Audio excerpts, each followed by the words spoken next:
And we're live, amazing. Gotta type the title first. Yep. Hey leaders, it's been a while. How's everyone doing?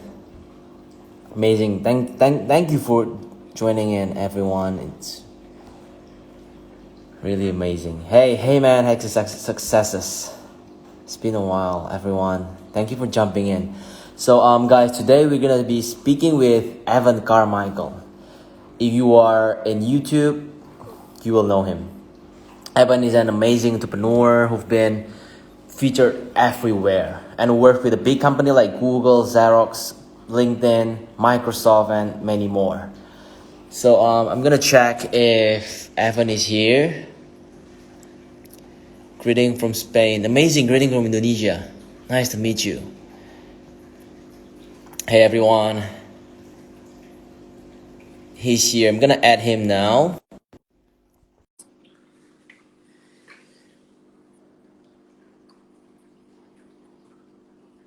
Amazing. Hey man. Oh, Whoa.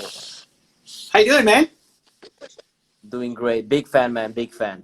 I What really time love is it you. for you? It's 3:40 in the morning, So, a.m. so did you wake up early, or you haven't gone to bed yet? I actually kind of get tired 2 hours ago, so I take a 1 hour, just 3 minutes to 1 hour nap, and then I got back up. Okay, and then going to bed after this. Amazing. Um, I'm trying. I don't think so, but I think I'll get some sleep and wake up maybe in 1 or 2 hours. Do you have a headset? Because I'm hearing an echo. Oh, you wait. Let me try something.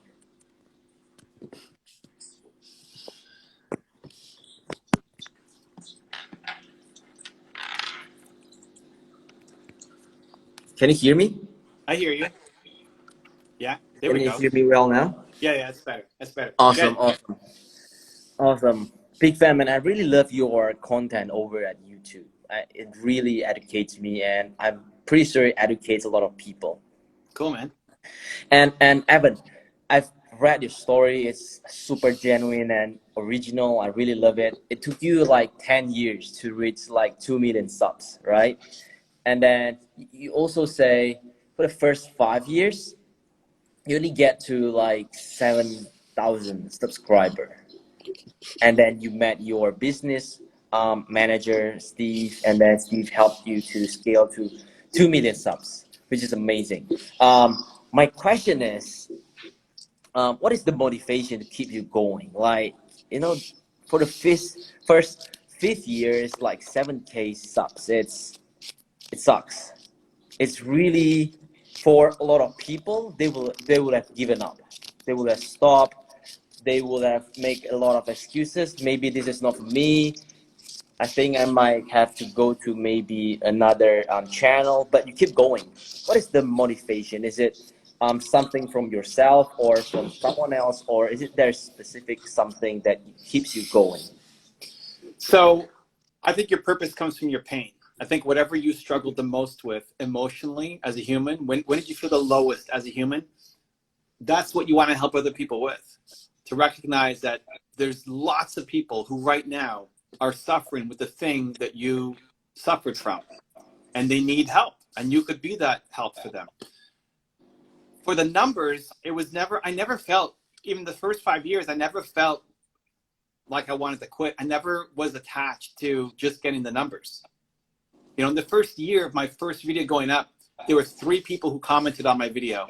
One was Mm-hmm. my mom, one was my sister, and then the third person was some random person. In a year of that video being up, like one person commented. And you think about, if you post something on Instagram or YouTube and it doesn't get comments right away, we start freaking out. It's never been like that for me. What I do is I rewire my brain to show appreciation for who is showing up. So what happens is if you post something on Instagram, now if you post something, you're going to get so many likes and so many comments. But if somebody posts something to Instagram and they get 7 likes, people would think, man, what a failure. What am I wasting my time on? I think 7 people like this thing, right? Like, those are 7 people. You know, if you make a video and 22 people watch it, you might think that's a big failure, but I think, man, that's 22 people. Like if you were to go to a library and give a speech and 22 people showed up to hear you talk, That's you'd be amazing. freaking out, right? You'd be like, oh my God, 22 people are here to listen to me speak. You'd be nervous. But then when it's online, we don't make that connection enough. And so it was never a thing of, I suck, I'm going to quit on this. I loved doing it, and I loved that I was having an impact, even if it was only 22 people. I just thought about those 22 people. Right now on my YouTube channel, we've got, I don't know, 2.5 million subscribers and like 350 million views or something. I don't know what that means. Like, I don't know what 350 million views mean. You know, that's the size of the United States. Like, I don't know. It's too hard to understand. But when one person leaves a comment, and they say, hey man, your video is really, like when you said earlier that my video has meant a lot to you, that means something to me. And I'm just trying to do that as much as possible. So when you can learn to enjoy the process and feel the connection of the work you're doing, not to the numbers you're getting, but that you made something today that meant something to somebody. If you woke up and felt like every day you're making content that means something to somebody, it'll fuel you. That's what keeps motivation going. More than just, hey, I got 1 million followers, 2 million followers, whatever it is. Amazing. You've been in YouTube for 11 years, is it? 11 Yeah, years something? April 2009 was my first video. Wow, that is almost 11 year. I think more. More. Anyway, Yeah. did you feel like the connection? Like you just said it. When it's like if we're talking in a library with 22 people, we feel the connection. We sometimes we feel freaked out because we are speaking in front of 11 people. But when it comes to online, sometimes we underestimate it and we take the followers or viewers or likers or comment for granted. Did you feel some kind of connection when aside from people who are sending you, I'm pretty sure people are sending you emails or private message you saying thank you or other things, but other from that, did you feel the connection from your audience and how to build it? It's just a choice, man. It's just a choice to pay attention. Like as I'm looking through the chat here, I just saw a comment from Kemi Campbell, who said, feel like this was a sign, needed to hear this. Right? So this is obviously having an impact on her. And thank you for leaving that comment. And like there's lots of comments coming in, and that just happened to be the one that I saw. But if I went live and there was one person in the live and it was Kemi and she was writing, I hope I pronounced that okay, Kemi. If she said that and I just kept looking at that one comment, it's like, I'm here just talking to her. And it means something. And so that's what I would hold on to. Now, both of us are spoiled in the fact that when we post something, you're going to get you're not just going to have one person comment on your thing, right? But it's choosing to pay attention. Even now, like how many followers do you have on Instagram? 1.2 million or something? 1.3, yeah, 1.3 yeah, million. like, you want to be at 2 and you want to be at 5. And you look at the guys who are at 5, you're like, I want to be at 5. Like it's never enough. And I think that's great, right? I've got 2.5 million on YouTube. I want to be at 10. Like it never stops. And I think that's great in the desire to keep having that impact and to grow. And I'm sure you get DMs all the time, people telling you how much your content impacted them and changed their lives and all that. And so it's balancing that, like, need to grow, want to have a bigger impact, want to change the world, and at the same time being so happy and grateful for what's actually happening right now. Like, I love that Ivan here just said incredible. That means something to me, right? And I'm missing a lot of comments that go by, but it's just holding on to what you've got and at the same time wanting to go build something more. Amazing. Evan, you are an introvert, and I'm also an introvert. I used to have a lot of excuses speaking in front of public, but you've delivered more than 100 keynote speaking. It's amazing. I just want to know how you actually go through that fear of an introvert, which is speaking in a lot of like really a lot of people, in front of a lot of people. What did you Yeah. think? What do you have in mind? So at the start, so there's two things that really helped me. The first is that I want to teach myself that I do difficult things. So if we were talking, like, how old are you right now? 26? I'm 27. 27? So I'm 40. When I was, Okay. maybe not 20, when I was probably around 20, like 25, 26, if you had asked me to come on, like if somebody with 1 million followers asked me to come on, I would have probably said no, because I'm just too afraid. Like, I'm like, oh my God, I'm not going to speak properly. I'm going to say something stupid. I'm going to let people down. And Exactly. I would have found a reason not to. I would have said I'm too busy. I would have said, I got too much on my plate. But really, deep down, it's just that I'm afraid. And so what I want to try to do is teach myself that I do the things that I'm afraid to do. Whether it works out or not, that I showed up, that I said yes, because you don't want to teach yourself that opportunities come to you and you say no because you're afraid. That means that you play small for life. So step number one is I tell myself that I do difficult things. I was backstage at an event that Brendan Burchard invited me to, his big event, a couple thousand people in Arizona.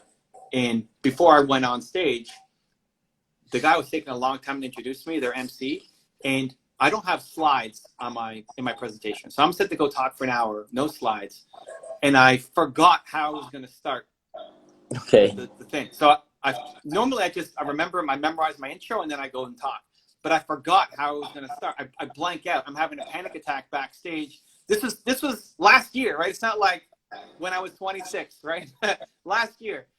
And the thing that helped me is, one, I remind myself I do difficult things. Like, I'm Evan Carmichael. I do difficult things. This is like the identity shift that we can start to make it, because other people might look to you and say, wow, look at all the things you're doing.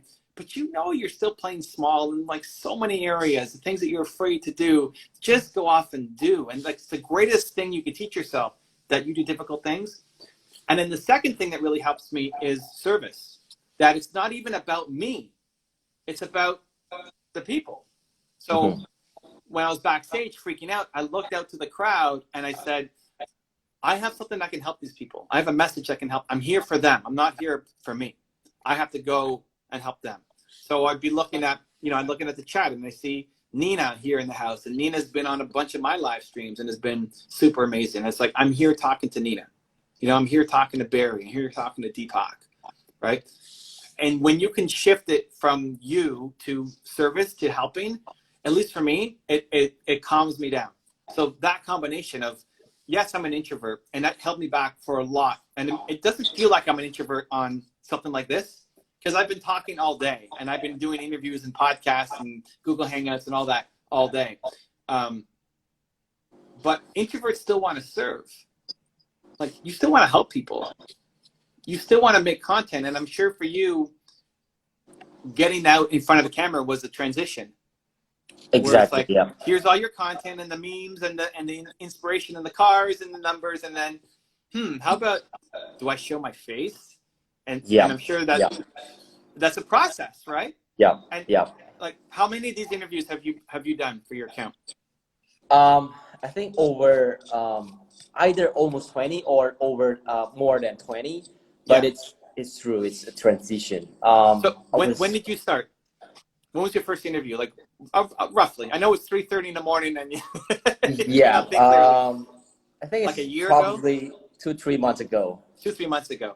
And how long were you thinking about maybe doing something like that? Oh my God. I started first time going live 2 years ago because every single friend of mine says, Brilliant, you gotta go live. You just gotta go live. You have to start, and then I start, and then there's a few people being racist that time to me, and I say, nah, live is not for me. I'm never gonna show my face ever again on camera. But then a few friends of mine encouraged me to do it again, and I think I hold off for a few months before I finally did it. But as you say, it's really true. Get yourself like to say yes into doing difficult this thing, and then I just invited my first guest is Kevin Vermont. I just invited him and say, Kevin, I know this mic sounds like an excuses, but this is really, I will see this as my first time. I'm really scared. I hope you want to be my first guest. let's talk. Let's just have a genuine talk about. We were speaking about habit that time, Okay. and it went amazing. And it's exactly like you say. When you shift from just wanna impress to express to like I wanna serve these people, it's amazing. It's And so amazing. what I'm passionate about doing for myself and for other people is to try to shorten that gap. So if you're sitting there for months thinking Yeah. about this idea that you Yeah. want to do, but you're afraid, and it's okay. I mean, it's legit to be afraid. You've never done it. You might fail. What if you say the wrong word? What if your phone falls? You know, like so many things could go wrong. I want to try to limit that because on the other side of that, think of how much you've grown, learned, improved as a Yeah. result of doing these 20 interviews. And if you look at who you were when you were 19 to say, hey, when I'm 26, 27, I'm going to be interviewing people that I look up to. We're going to have a conversation. You'd be like, that's not possible. That's not gonna happen. That's not going to Exactly. happen. Yeah. That's not going to happen. There's no way. And here you are, you're doing it, right? Yeah. So that's what I want to try to unlock as much as possible, is that all of the great things that will happen in your life is on the other side of attacking those fears. And you're lucky in that you still hit it pretty quickly. Even if it's like 4 months, you attacked it pretty quickly. Some people wait 4 years, 40 years, and never do it. And then they sit with that regret to think, I could have done it. Like I had that chance. I could have done it. I could have chased my dreams a little bit harder, and I just didn't. And then you spend the rest of your life regretting it. So I'm just trying to shorten that window of how long people hesitate and stay in the fear zone. And I just want people to attack it, because that's where all the greatness of your life lies. Do you think having having to know our why really helps us to like attack this? Yeah, I think knowing, like, that's how you get to service, right? I think if you're making content for other, entrepreneurs who might need that push, that motivation, like you're basically making content for 19-year-old you. Like ideally, this is what people need to do. You need to make the content that the younger version of you needs to see. Mm-hmm. Like imagine you didn't have those friends who pushed you. Like how lucky are you that you had those friends to say go live? And then how lucky are you that have the other friends that said, no, do it again. You may not have done it, or you might have waited 5 years before you even started. And so like, go hug those friends and buy them a drink or something. But you can be that friend, and we're being that friend for other people who they don't have the friends. Their friends tell them they suck. Their friends tell them they can't do it. Who are you in Indonesia to go be doing this, right? Yep. Like that's what they're telling you. But then they watch one of your videos, or they watch one of my videos, or they see a post that you wrote that's inspiring. And that gives them just a little bit of hope to make them believe that, maybe I can do it. Mm-hmm. That's the thing. So when you understand your why, when you can look at 19-year-old you and go back and actually give them guidance, recognize that there's millions of people right now, who are 19-year-old you, and they need help, and they don't know who to go to. That's very true. I actually received a really amazing message first time, and like 4 years ago, someone messaged me about saying thank you for posting a post, for writing the caption, because that prevent him to commit suicide that night, because he feel betrayed by like his girlfriend is cheating, his parents is having a divorce, her best friend him. So he's feeling like getting betrayed, and he want to end his life. But after seeing that post, he decided to continue on his life, which is like, this is something I It's really crazy. want. Yeah. Yeah. But this Really, is the thing. This is what you have to hold on to, because people, that same post, maybe you put the post up and said, oh, it only got 5,000 likes instead of 10,000. Ah, man, that sucks. Meanwhile, it literally saved somebody's life. exactly. Yeah. Right? So that's what everybody needs to remember. And there's that story happening every day on your channel, from your content, on my channel, and from the people watching too, that they just don't write in to tell you. That's happening every day. But they're just not taking the time to say, hey, this post made that big shift in my life. So that's what I really want people to hold on to. Like, you want to serve, like getting that. I mean, I've got lots of those comments as well. And it's always like so humbling, because we didn't necessarily set out to try to solve, suicide. But for some people, it's that bad. Like, I've never been in such a bad hole that I wanted to kill myself. Like, I was nowhere close. So I don't know what it feels like to be, that deep, dark a place. But I know that people use my content every day to stay out of that deep, dark place. And so that's what I remember. So, oh, this video only got X number of views. It's like, it's still working. Like, it's changing people's lives. So it doesn't stop me from continuing to create content. Amazing. Evan, I really want to ask this though. From content creator to content creator, usually, how did you plan your content out? Did you think it on that day, or you plan it a week before, or how? So at the beginning, it was messy. At the beginning, I didn't know what I was doing. I was just trying anything and putting stuff up. Now we've got almost 30 people on the team, so it's a lot more structured. For YouTube, we'll plan up to a month out. So we're doing daily videos across multiple channels. We've got 12 channels, I think.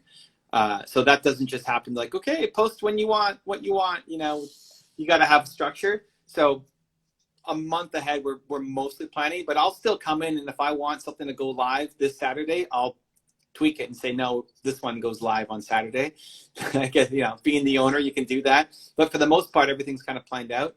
Instagram, I'm newer to the Instagram game, haven't put as much effort or time into it. But we're mostly at least a week ahead on making a content. Because when you have a team as well and you're too loose and last minute, it puts pressure on everybody on the team. Dude, can I say you're crushing it for like 3:30 in the morning? If it was me at 3:30 in the morning, I would be dying. So you're doing well, man. Yup, it's actually 4 now. That's crazy. Yep. I love it. Thank you, man. But this is the thing that holds a lot of people back too, is like, well, I can't interview somebody from Toronto, Canada, because the time zone is different.